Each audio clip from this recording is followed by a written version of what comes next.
Welcome, dear students. Now, in this video lecture, we'll start our new topic, which is immunology. Unit number 4 is immunology और immunology को हम 4 सब topics में divide करते हैं. Immunology ये सबसे मेजर पार्ट है, इसीलिए इस यूनिट को हम इम्यूनोलॉजी के नाम से पहचानते हैं, क्योंकि ये सबसे बड़ा पार्ट है. हालांकि इम्यूनोलॉजी को हम 4 सेक्शंस में या सब टॉपिक्स में डिवाइड कर सकते हैं. Number 1 is cell signalling. Cell signalling मतलब एक सेल दूसरे सेल को कैसे सिग्नल करता है.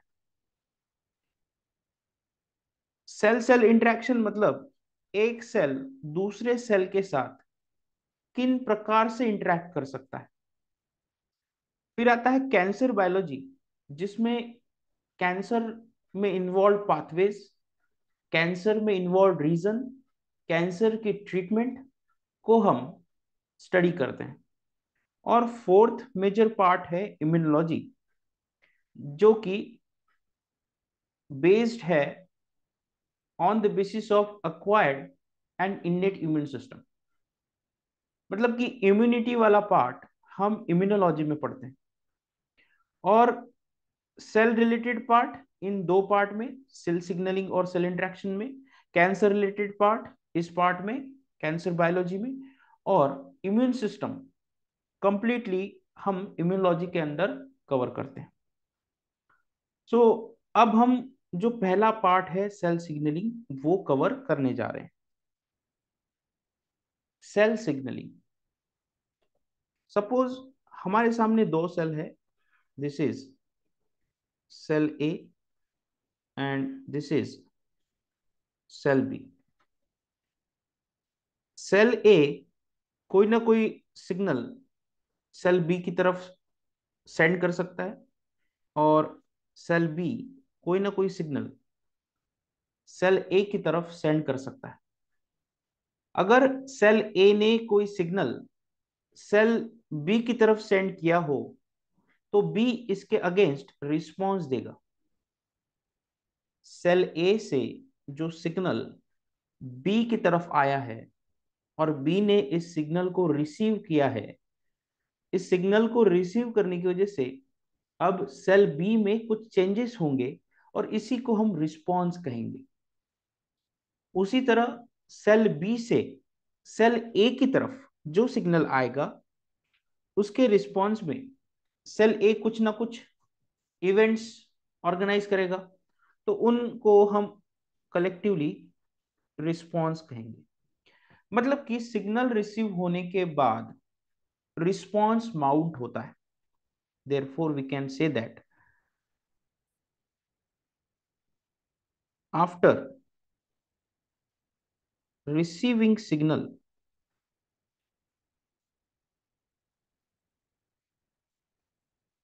response is created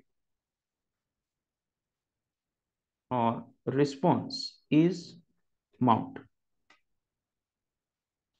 response mount होता है. फिर वो रिस्पॉन्स वैरायटी ऑफ टाइप का हो सकता है, जिसको हम आगे समझ लेंगे.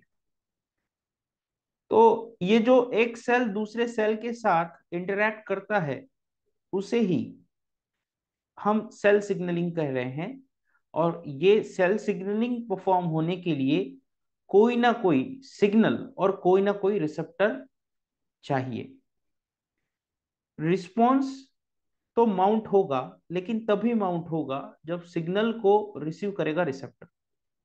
तो सपोज अब हम ऐसा समझ रहे हैं कि सेल ए ने कोई सिग्नल प्रोड्यूस किया और ये सिग्नल अब जा रहा है सेल बी की तरफ. सेल बी ने इस सिग्नल को रिसीव किया, तो अब इसको हम कहेंगे सिग्नल और ये रहेगा हमारे लिए रिसेप्टर. लेकिन याद रखना, सिग्नल के भी टाइप्स रहते हैं और रिसेप्टर के भी टाइप्स रहते हैं. ऐसा कंपल्सरी नहीं है कि रिसेप्टर प्लाज्मा मेम्ब्रेन के ऊपर ही प्रेजेंट हो. रिसेप्टर साइटोप्लाज्म में भी प्रेजेंट रह सकता है न्यूक्लियर मेम्ब्रेन के ऊपर भी प्रेजेंट रह सकता है, राइट। तो ये जो सिग्नलिंग क्रिएट हो रही है यहां पर, इसकी वजह से रिस्पॉन्स माउंट हो रहा है। Now the signal can be received directly और इनडायरेक्टली। मतलब कि अगर एक सेल दूसरे सेल के साथ डायरेक्टली इंटरेक्ट कर रहा है तो हम वहां पर कहेंगे कि डायरेक्ट सिग्नलिंग हो रही है, और अगर इनडायरेक्टली हो रहा है तो उसे हम इनडायरेक्ट सिग्नलिंग कहेंगे। जैसे कि यहां पर सेल ए सेल बी दोनों एक दूसरे के साथ इंटरैक्ट कर रहे हैं, और आप देख सकते हो कि एक सेल दूसरे सेल के साथ हैंडशेक कर रहा है या डायरेक्ट कांटेक्ट में। यहां पर जो सिग्नल है इसे हम लिगैंड से भी डिनोट कर सकते हैं, और ये रहा रिसेप्टर। डायरेक्ट सिग्नलिंग में आप ऑब्जर्व कर सकते हैं कि लिगैंड और रिसेप्टर दोनों भी ट्रांस मेम्ब्रेन है, मतलब कि प्लाज्मा मेम्ब्रेन के ऊपर प्रेजेंट है, और ये दोनों सेल्स एक दूसरे के साथ फिजिकल कांटेक्ट बना रहे हैं, right. Here both cells are present directly in physical contact with each other.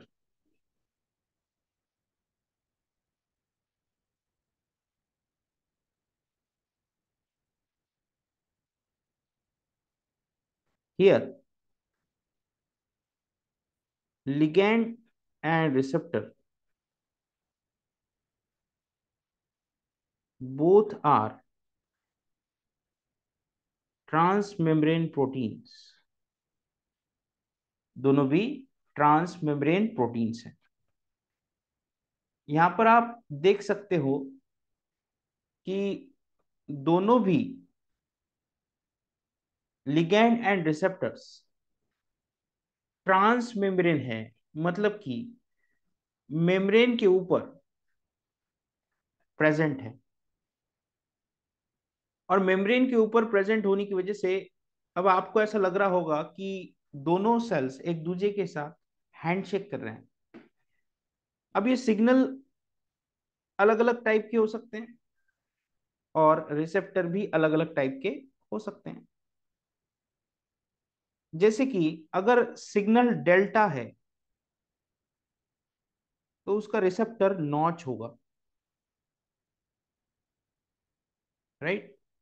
अगर लैग टू सिग्नल है तो इसका रिसेप्टर लीन 12 होगा। एपीएक्स 1 सिग्नल है तो रिसेप्टर GLP-1 होगा। फास्ट एल लिगैंड अगर सिग्नल होगा तो रिसेप्टर डेथ रिसेप्टर होगा, राइट। तो इस तरह से लिगैंड और रिसेप्टर की जोड़ी रहती है। स्पेसिफिक लिगैंड के साथ स्पेसिफिक रिसेप्टर ही एसोसिएट होता है। आ गई बात समझ में?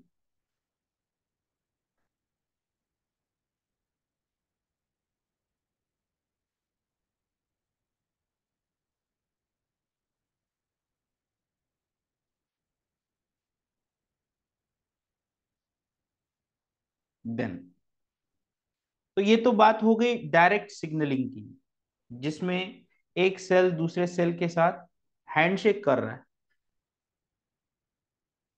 अब हम बात करते हैं इनडायरेक्ट सिग्नलिंग की, जिसमें एक सेल प्रोड्यूस करेगा सिग्नल्स, ये सिग्नल किसी दूसरे सेल के पास जाएंगे, और फिर बाद में इन सिग्नल को रिसीव कर लिया जाएगा। अब यहां पर आप देख रहे हो कि एक सेल दूसरे सेल के साथ हैंडशेक नहीं कर रहा, राइट। डायरेक्ट सिग्नलिंग यहां पर नहीं हो रही। और जो रिसेप्टर की हम बात कर रहे हैं, यह रिसेप्टर मेम्ब्रेन बाउंड भी रह सकता है या साइटोसोल में भी रह सकता है। मतलब कि ऐसा कंपल्सरी नहीं है कि रिसेप्टर की पोजीशन यही रहनी चाहिए, रिसेप्टर की पोजीशन अंदर की तरफ भी रह सकती है। Now in case of indirect signal, signal is produced by one cell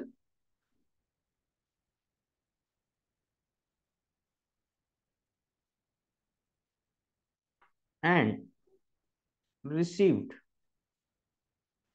by other cells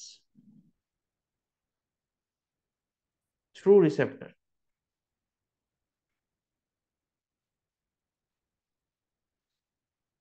through receptor। अगर पोलर सिग्नलिंग मॉलिक्यूल है,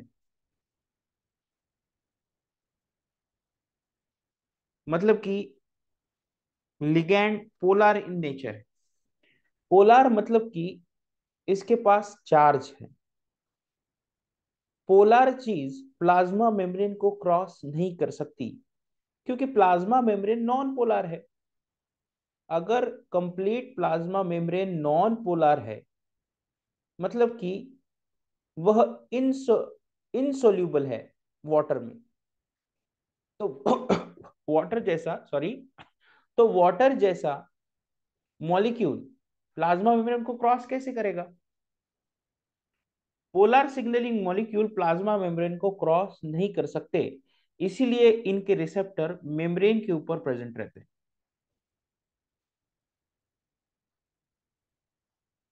right.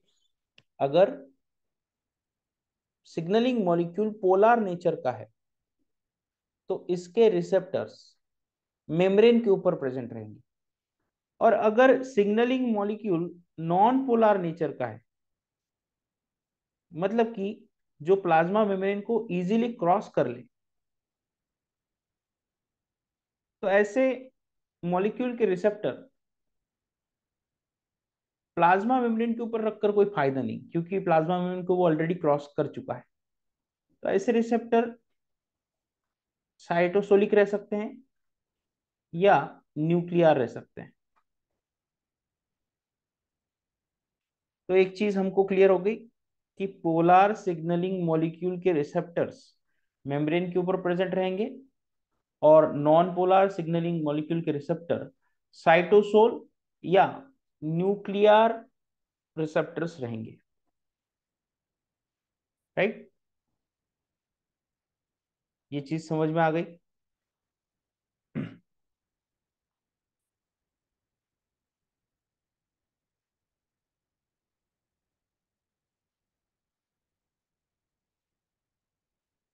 Then now let us talk about indirect signalling. Indirect signalling तीन तरीके की हो सकती है: autocrine, paracrine and endocrine. Autocrine मतलब एक सेल सिग्नल प्रोड्यूस करता है और ये सिग्नल उसके खुद के ही रिसेप्टर के ऊपर जाके बाइंड हो जाएंगे। ये रिसेप्टर है, सिग्नल जाके बाइंड हुआ, इसको हम कहेंगे ऑटोक्राइन सिग्नलिंग, कि उसने ही सिग्नल प्रोड्यूस किया और सिग्नल को रिसीव करने वाला भी वही है। फिर बात करते हैं पैराक्राइन सिग्नलिंग की।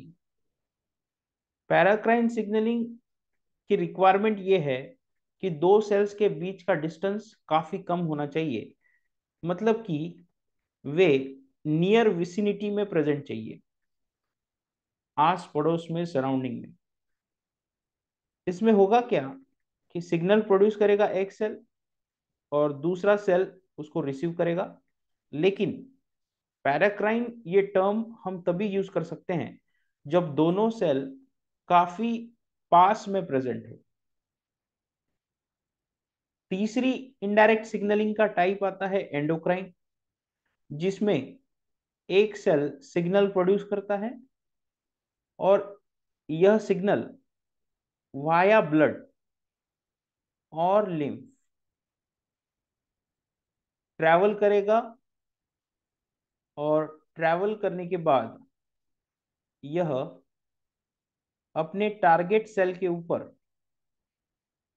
जाके बाइंड होगा।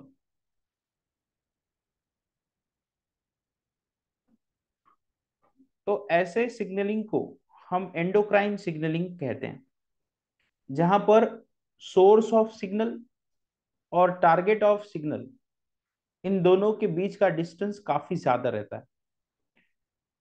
हमने एंडोक्राइनोलॉजी पढ़ी है, जिसमें हम एंडोक्राइन ग्लैंड्स पढ़ते हैं।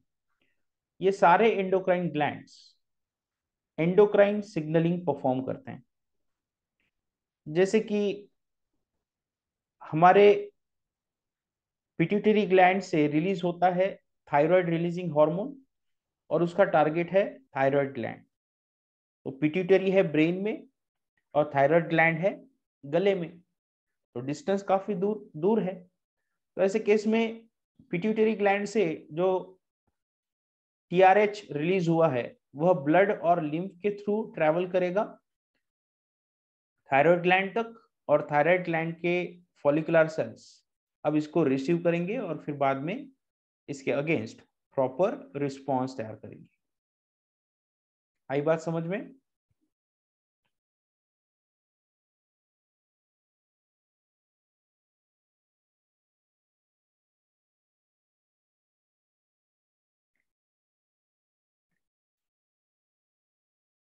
Then,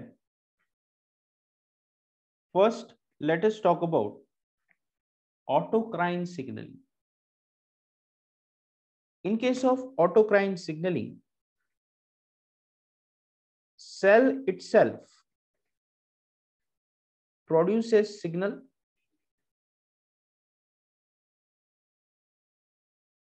and release outside.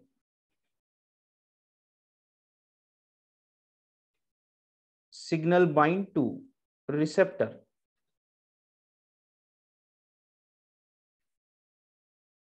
of the same cell.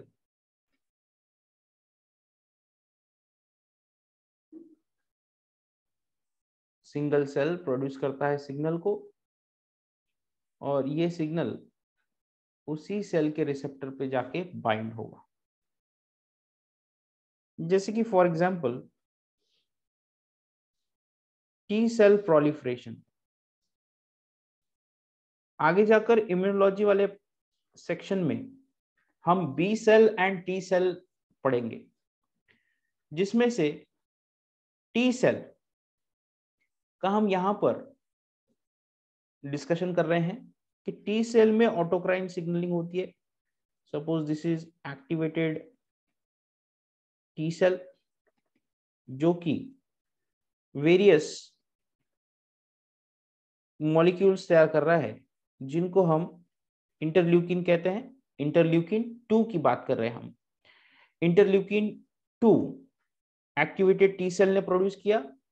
ये इंटरल्यूकिन 2 अगेन वही सेल रिसीव करता है इंटरल्यूकिन रिसेप्टर के थ्रू, और इसका जो रिस्पॉन्स है वो ये होगा कि टी सेल का प्रोलिफरेशन होगा, मतलब कि टी सेल मल्टीप्लाई होंगे।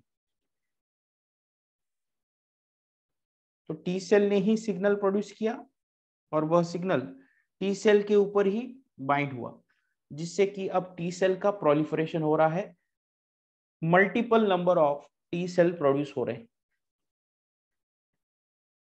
दूसरा एग्जांपल कैंसर सेल का होगा। नॉर्मली कैंसर सेल ये अपना ग्रोथ फैक्टर खुद प्रोड्यूस करते हैं। Cancer cell produces its own growth factor. Growth factor ये ऐसे केमिकल मॉलिक्यूल्स हैं जो सेल को मल्टीप्लाई होने के लिए इनिशिएट करते हैं। नॉर्मल सेल्स अपना खुद का ग्रोथ फैक्टर प्रोड्यूस नहीं कर सकते। ग्रोथ फैक्टर्स लीवर से प्रोड्यूस होते हैं या अदर सोर्सेस से प्रोड्यूस होते हैं, और फिर बाद में सेल उसको रिसीव करेंगे और रिसीव करने के बाद सेल मल्टीप्लाई होंगे। लेकिन अगर सेल खुद के ही रिसेप्टर्स के ऊपर खुद से ही बने हुए ग्रोथ फैक्टर्स एसोसिएट कर ले तो वह सेल नॉर्मल सेल नहीं हो जाएगा, अब वो कैंसर सेल हो जाएगा। अगर वह अपने खुद के ग्रोथ फैक्टर प्रोड्यूस कर रहा है तो फिर वह हमारे कंट्रोल से बाहर चला गया है, और इसी सेल को हम ट्यूमरस सेल्स और कैंसर सेल कहते हैं। For example EGF, epidermal growth factor.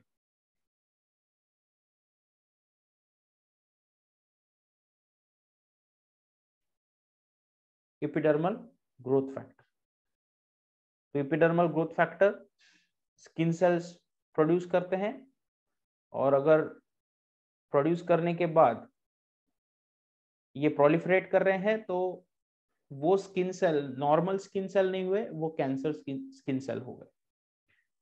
Then तीसरा एग्जांपल है bacterial quorum sensing.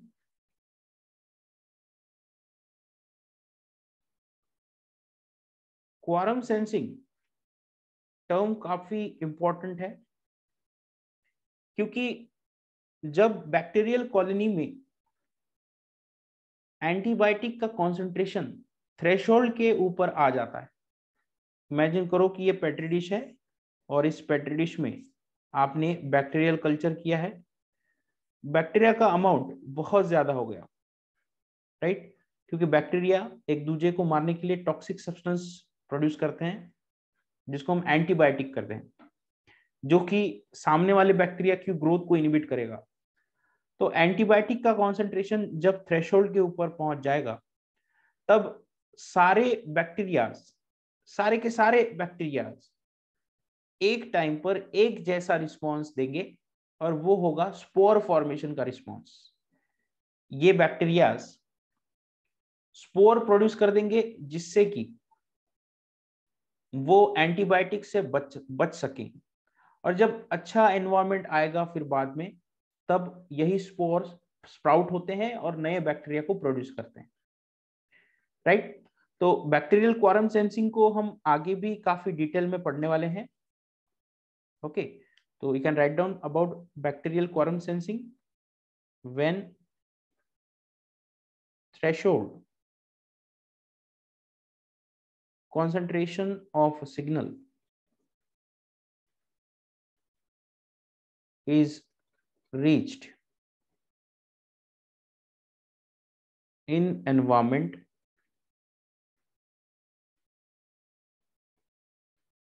it activates all bacteria at same time,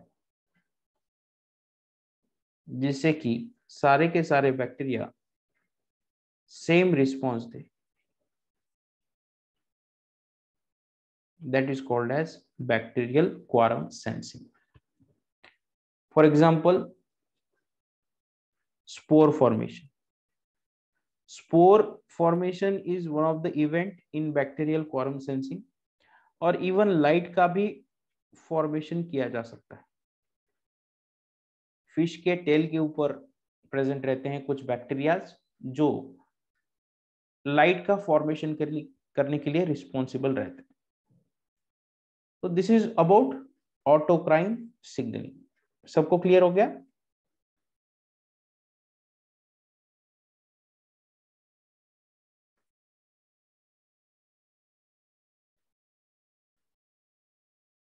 ये हमारे रेगुलर लेक्चर्स हैं, तो इन सारी चीजों को आप नोट डाउन करो। रेगुलर लेक्चर्स में जो भी आपको पढ़ाया जाता है काफी इंपॉर्टेंट है, वो वहीं से क्वेश्चन आने वाले। Then let us talk about paracrine signalling, जिसमें पार्टिसिपेटिंग सेल क्लोज प्रॉक्सिमिटी में प्रेजेंट रहते हैं।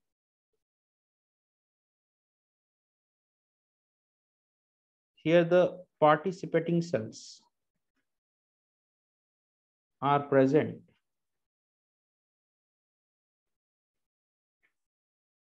in close proximity. Close proximity में प्रेजेंट है मतलब कि इन दोनों के बीच का डिस्टेंस काफी कम है। थोड़ा सोचो कि अगर क्लोज प्रॉक्सिमिटी में पैराक्राइन सिग्नलिंग हो रही है तो सिग्नल ज्यादा टाइम तक सरवाइव करने वाला होगा कि उसकी हाफ लाइफ कम होगी। अगर दो सेल एक दूसरे के नियर विसिनिटी में है, काफी क्लोज है, तो डेफिनेटली सिग्नल जो है वह कम कॉन्सेंट्रेशन में प्रोड्यूस होना चाहिए और ये अनस्टेबल होना चाहिए। Signal concentration is low and it is unstable.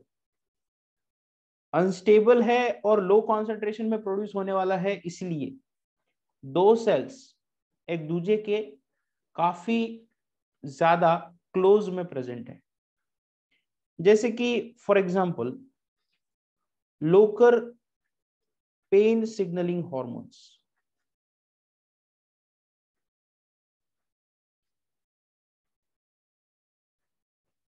अगर आपको मैंने हाथ के ऊपर एक चिमटा लिया तो आपको सिर्फ हाथ के ऊपर ही दुखेगा। मैंने अगर एक नुकीला कोई चीज लिया, जैसे कि सपोज मैंने एक सुई ली और उससे आपके लेफ्ट हैंड के ऊपर प्रिक किया, तो आपका लेफ्ट हैंड का वो रीजन ही दुखेगा, आपका सिर नहीं दुखेगा या आपका पैर नहीं दुखेगा। ये इसलिए क्योंकि जहां पर आपने डैमेज किया है वहां के सेल्स ने लोकल पेन सिग्नलिंग हॉर्मोन्स तैयार कर दिए हैं, जिसकी वजह से उस एरिया में पेन सेंसेशन हो रहा है और यही pain sensation central nervous system की तरफ जाएगा। अगर मच्छर ने कहीं पर काटा है तो वहां पर आपको दर्द होने लग जाएगा, वहां पर स्वेलिंग हो जाएगी, रेडनेस आ जाएगी और टेम्परेचर भी उस एरिया का बढ़ जाएगा। तो स्वेलिंग होना, रेडनेस आना, टेम्परेचर बढ़ना, all these are the event that are included in inflammation process. Inflammation process में local pain signalling hormones produce होते हैं, जैसे कि thromboxane, prostaglandins,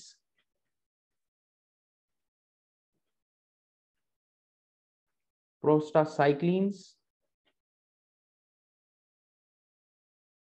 leukotrienes, etc. All these are involved in inflammation.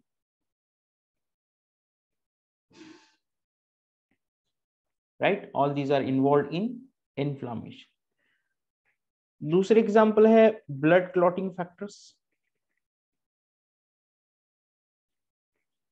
Blood clotting factors, इनका भी paracrine signalling होता है। Nitric oxide and carbon monoxide signalling, ये भी काफी इंपॉर्टेंट है। नाइट्रिक ऑक्साइड सिग्नलिंग से क्वेश्चन आ चुका है हमारी सेट एग्जाम में, तो आगे जाकर हम जो नाइट्रिक ऑक्साइड सिग्नलिंग देखेंगे उसको अच्छे से समझना है। All these play major role in vasodilation. Vasodilation that means blood vessel का ल्यूमेन इंक्रीज होना। न्यूरोट्रांसमीटर सिग्नलिंग,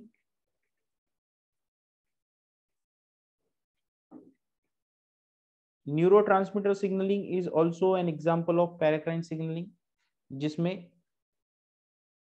एक न्यूरॉन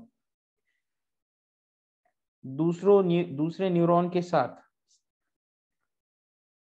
इंटरेक्ट करता है और एक्शन पोटेंशियल जनरेट करता है।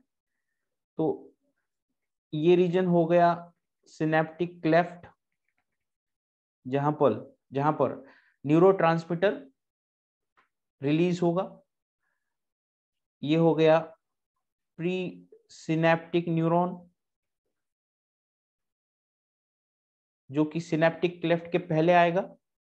ये हो जाएगा पोस्ट सिनेप्टिक न्यूरॉन, जो सिनेप्टिक क्लेफ्ट के बाद में आता है। तो ये प्री सिनेप्टिक न्यूरॉन का एक्सॉन है और ये पोस्ट सिनेप्टिक न्यूरॉन का डेंड्राइट है। राइट, न्यूरॉन्स में डेंड्रॉन्स या डेंड्राइट्स एंड एक्सॉन्स, ऐसे दो पार्ट रहते हैं। तो एक न्यूरॉन का पैर दूसरे न्यूरॉन के हाथ के साथ एसोसिएट होता है, सिर की तरफ। तो एक्सॉन्स मतलब कि न्यूरॉन्स का पैर और डेंड्राइट्स मतलब कि उसके हाथ। तो यहाँ पर हेड टू टेल इंटरेक्शन होती है, ऐसा हम कह सकते हैं। जो सिग्नल यहां पर रिलीज हुआ है it is acetylcholine. Acetylcholine release होता है। एसिटिलकोलिन रिलीज होने के बाद पोस्ट सिनेप्टिक न्यूरॉन उसको रिसीव करेगा और फिर बाद में यहां पर चेंजेस प्रोड्यूस होंगे। तो ये है एसिटिलकोलिन की सिग्नलिंग, जो कि अगेन पैराक्राइन सिग्नलिंग कहलाई जाएगी। समझ में आया सबको? अदर एग्जांपल्स भी है, जैसे कि growth factors,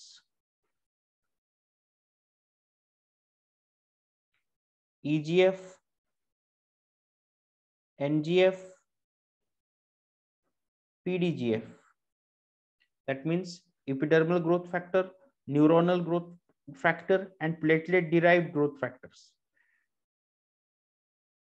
Right, so all these are examples of paracrine signaling. Even during development of embryo, various paracrine signaling occurs.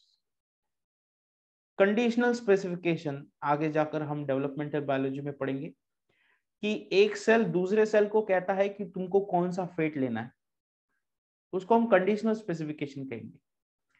तो ये सारी चीजें तो आगे पढ़ने को मिलेगी। फिलहाल के लिए पैराक्राइन सिग्नलिंग को हमें समझना है कि जब दो सेल एक दूसरे के साथ एसोसिएट करते हैं थ्रू अ सिग्नल और इन दो सेल्स के बीच में का डिस्टेंस काफी कम रहता है, तो ऐसे केस में हम पैराक्राइन सिग्नलिंग हो रही है ऐसा रेफर करेंगे। Clear?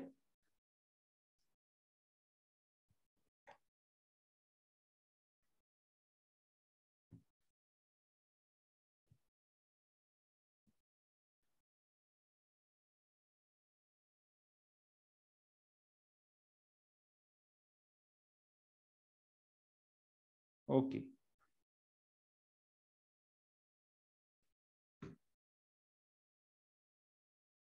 then let us talk about endocrine signaling.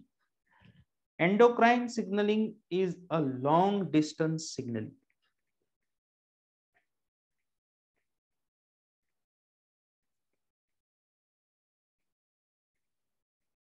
It is a long distance signaling, मतलब कि दो सेल्स जो काफी दूर प्रेजेंट है उनके बीच में एंडोक्राइन सिग्नलिंग होगी। यहां पर अगर दूर तक सिग्नल को लेके जाना है तो सिग्नल हाई कॉन्सेंट्रेशन में प्रोड्यूस होना चाहिए और साथ ही साथ यह लॉन्ग टाइम के लिए सरवाइव होना चाहिए, मतलब कि वह स्टेबल नेचर का होना चाहिए। So here signal produced in high concentration and is stable, that means इसका लॉन्ग टाइम के लिए सर्वाइवल होगा।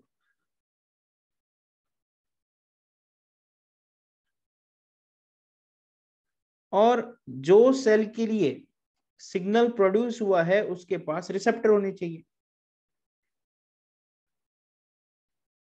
Cells have receptor for endocrine signal. जरा सोचो कि पिट्यूटरी ग्लैंड से TRH रिलीज हुआ था और उसका टारगेट है थायराइड ग्लैंड के सेल्स।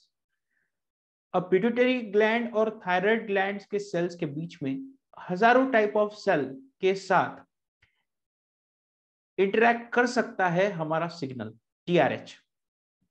लेकिन टीआरएच आराम से जाके थायराइड ग्लैंड के सेल्स को ही इंपल्स देता है या सिग्नल करता है। क्यों?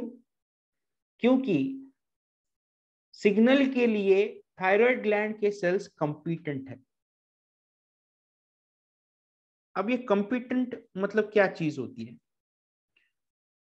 मैंने हिंदी बोला है तो आपको समझ में आ गया, मैं अगर इंग्लिश बोलूंगा तो भी आपको समझ में आएगा, मैं अगर मराठी बोलूंगा तो भी आपको समझ में आएगा, और अगर मैंने गलती से चाइनीज बोलना शुरू कर दिया तो क्या वो तुमको समझ में आएगा? नहीं आएगा, क्योंकि चाइनीज लैंग्वेज तुम पहचानते नहीं हो, जानते नहीं हो।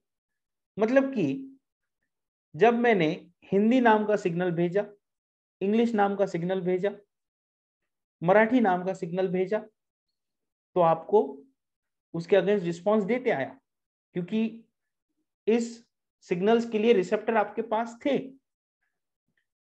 लेकिन जब मैंने चाइनीज सिग्नल भेजा तो आपके पास चाइनीज रिसेप्टर नहीं था, जिसकी वजह से आपको उस सिग्नल के अगेंस्ट रिस्पॉन्स माउंट नहीं किया करता आया। तो यही चीज को हम कंपिटेंस कहते हैं। कंपिटेंस या सेल्स कंपिटेंट है, ये कब कहेंगे हम? जब सिग्नल जो बना है उसके लिए रिसेप्टर प्रेजेंट रहेंगे किसी सेल के ऊपर, तो हम कहेंगे कि वो जो टारगेट सेल है वो कंपिटेंट है अपकमिंग सिग्नल के लिए। जैसे कि gland sales, gland cells perform करते हैं एंडोक्राइन सिग्नलिंग। तो सपोज ये ग्लैंड सेल्स हैं जो कि किसी सिग्नल को प्रोड्यूस कर रहे हैं। सपोज इन्होंने ये एक सिग्नल प्रोड्यूस किया,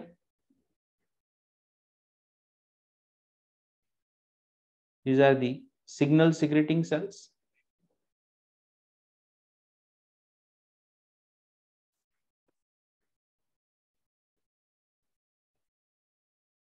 ये सिग्नल सिक्रेटिंग सेल्स अब ब्लड वेसल्स के थ्रू ट्रैवल करेंगे।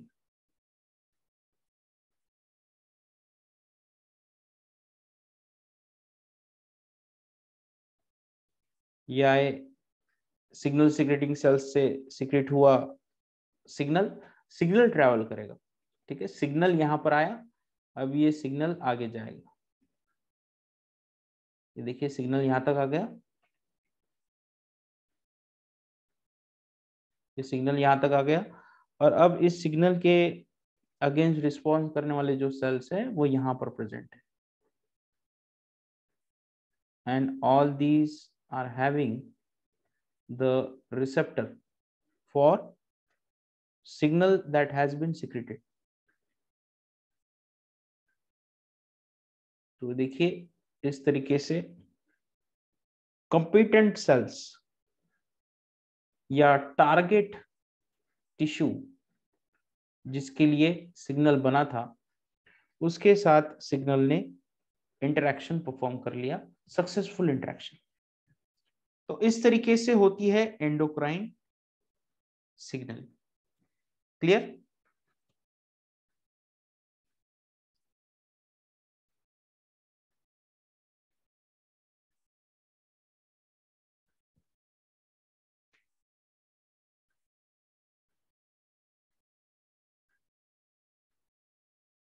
Then now let us talk about the signaling molecule।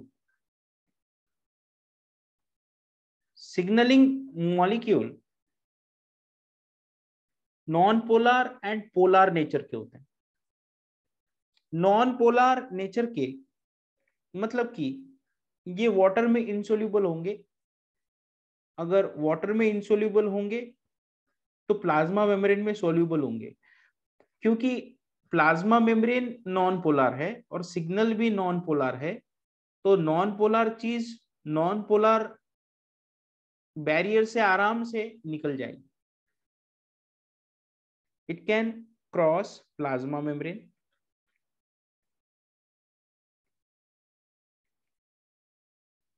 और इसके रिसेप्टर एक तो साइटोसोल में प्रेजेंट रहेंगे या न्यूक्लियस में प्रेजेंट रहेंगे. Receptors are present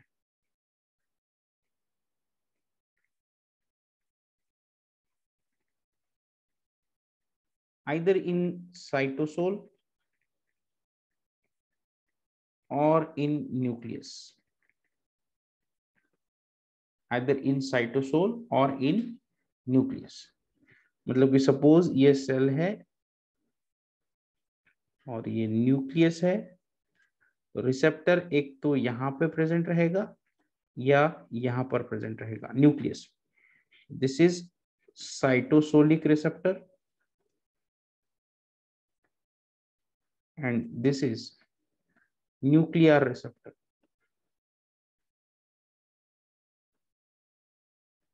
और ये है नॉन पोलर सिग्नल जो कि आसानी से मेम्ब्रेन को क्रॉस कर देगा. For example non polar signal जैसे कि aldosterone, testosterone, oestrogen, progesterone, thyroxine, cortisol, retinoic acid and gaseous hormones like nitric oxide and carbon monoxide. अब यहां पर एक ट्विस्ट है कि प्रोजेस्टेरॉन ये भले ही नॉन पोलर नेचर का है लेकिन इसके रिसेप्टर प्लाज्मा मेम्ब्रेन के ऊपर प्रेजेंट रहते हैं, और यही चीज सेट एग्जाम में पूछी गई है. और सेट एग्जाम में क्वेश्चंस रिपीट होते हैं, तो आप ये चीजें याद रख सकते हो दैट प्रोजेस्टेरॉन का नेचर भले ही नॉन पोलर है लेकिन इसके रिसेप्टर्स प्लाज्मा मेम्ब्रेन के ऊपर प्रेजेंट है.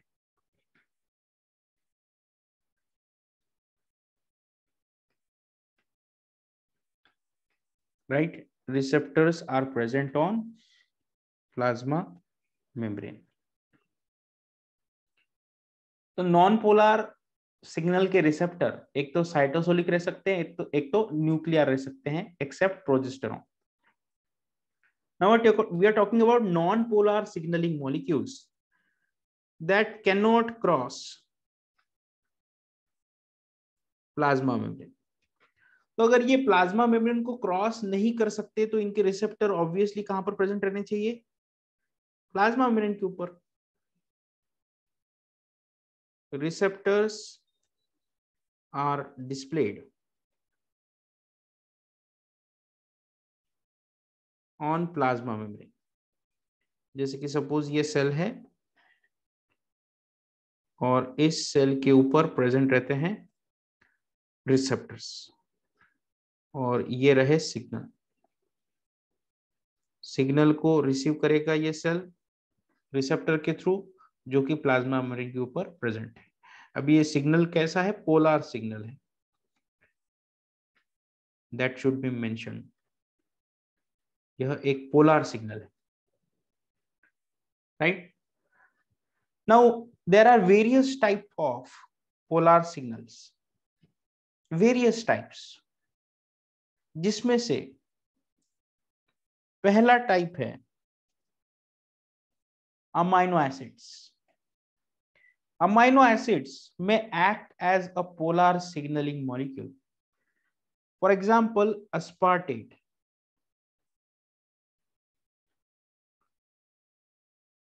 glutamate. Aspartate, that means aspartic acid. Glutamate, that means glutamic acid. Both of these acts as excitatory neurotransmitter of central nervous system.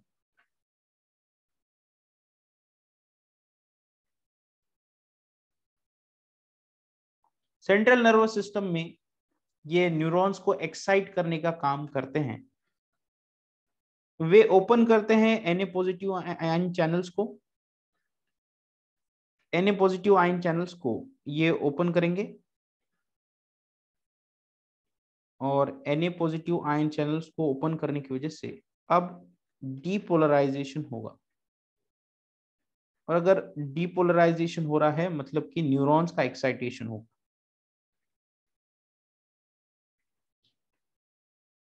Right. Some other amino acids like glycine and GABA. Glycine standard amino acid है, GABA non standard amino acid है, gamma amino butyric acid कहा जाता है इसको। दोनों भी inhibitory neurotransmitter है।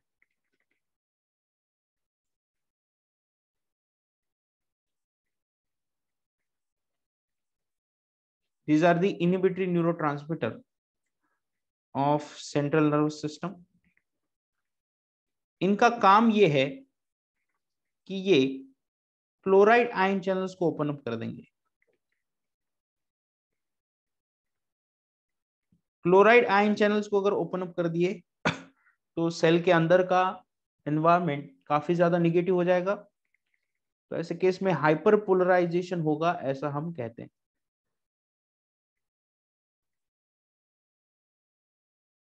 This will cause hyperpolarization. Now, amino acid derivatives may act as polar signaling molecule. मतलब कि ऐसे मॉलिक्यूल्स जो अमाइनो एसिड से डिराइव हुए हैं। For example tryptophan. ट्रिप्टोफैन से प्रोड्यूस हुआ है सीरोटोनिन विच इज अ वैसोकंस्ट्रिक्टर, जो कि ब्लड वेसल की ल्यूमेन को छोटा करेगा। हिस्टिडीन, जिससे हिस्टामिन बनेगा। हिस्टिडीन के ऊपर थोड़ा सा मॉडिफिकेशन कर दिया तो हिस्टामाइन बन जाएगा, जो कि इन्फ्लामेशन में इन्वॉल्व है। एलर्जिक कंडीशन में हिस्टामाइन प्रोड्यूस होता है। Phenyl alanine and tryptophan amino acids, इनको अगर मॉडिफाई कर दिया तो इनसे आप epinephrine, norepinephrine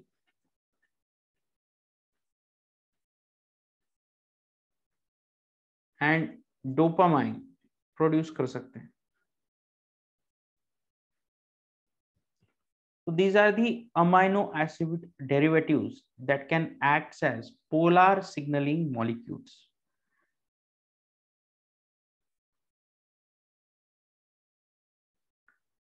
Now talking about short peptides. Short peptide मतलब कि जो 2 से 10 अमीनो एसिड से बना हुआ रहता है। Amino acid 1, amino acid 2, amino acid 3, amino acid 4, ऐसे 2 से 10 अमीनो एसिड का एक शॉर्ट पेप्टाइड सिग्नल की तरह काम कर सकता है। For example TRH, thyroxine releasing hormone,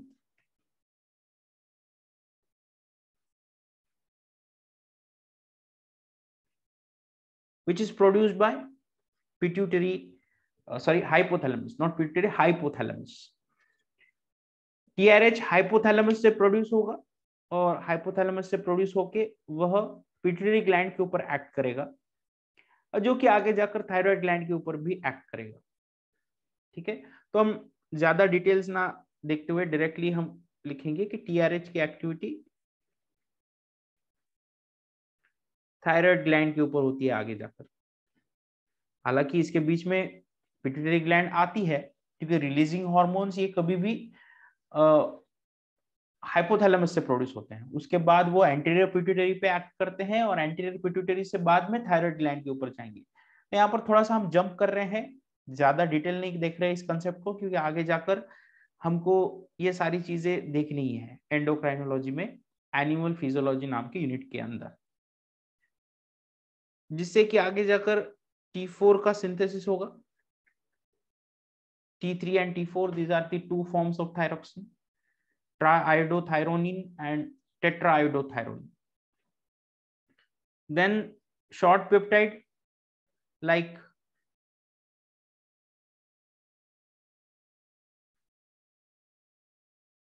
the ADH, जिसको हम वैसोप्रेसिन कह सकते हैं। ADH का काम कहां पर है? किडनी में। It is responsible for absorption of kidney,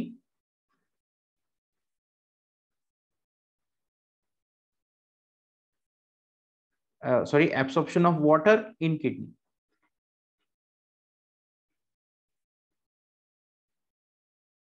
ADH. Then oxytocin, जो एक्टिवेट करता है स्मूथ मसल कॉन्ट्रैक्शन को।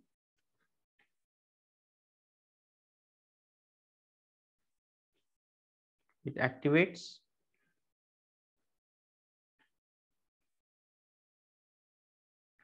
smooth muscle contraction.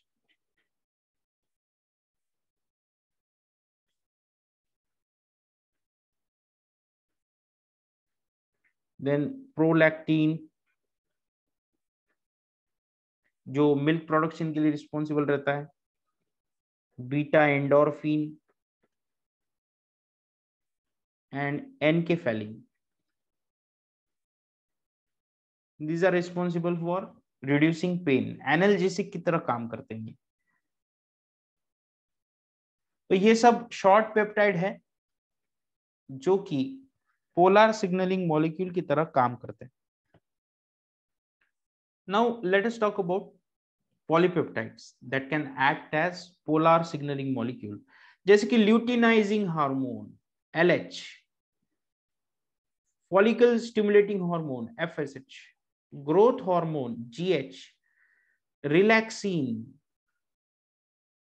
erythropoietin,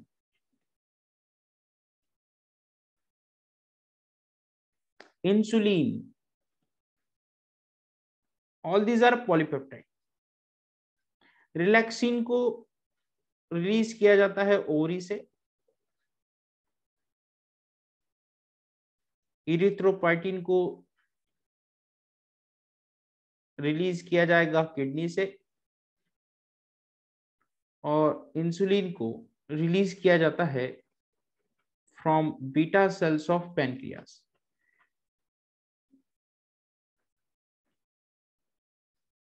Now talking about some special kind of non-polar signaling molecules like cyclic AMP, cyclic adenosine monophosphate.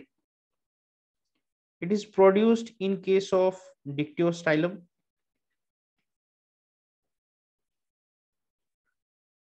डिक्टियोस्टेलियम ये एक ऐसा organism है जो normal conditions में सिंगल सेल के फॉर्म में प्रेजेंट रहेगा, और जब खराब कंडीशन आ जाती है या स्टार्वेशन कंडीशन आ जाती है, ऐसे केस में वह सिंगल सेल से मल्टी सेलुलर बन जाता है। तो इसके सिंगल सेल से मल्टी सेलुलर बनने की प्रोसीजर में cyclic AMP primary as well as secondary messenger की तरह काम करता है। अब ये कैसे होता है वो हम डेवलपमेंटल बायोलॉजी में पढ़ेंगे। साइटोकाइंस जैसे कि interleukin 2, interleukin 3, interleukin 4, interferon alpha, beta, gamma, tumour necrosis factor alpha, all these are cytokines which act as polar signaling molecules. यहां तक सबको क्लियर हो गया?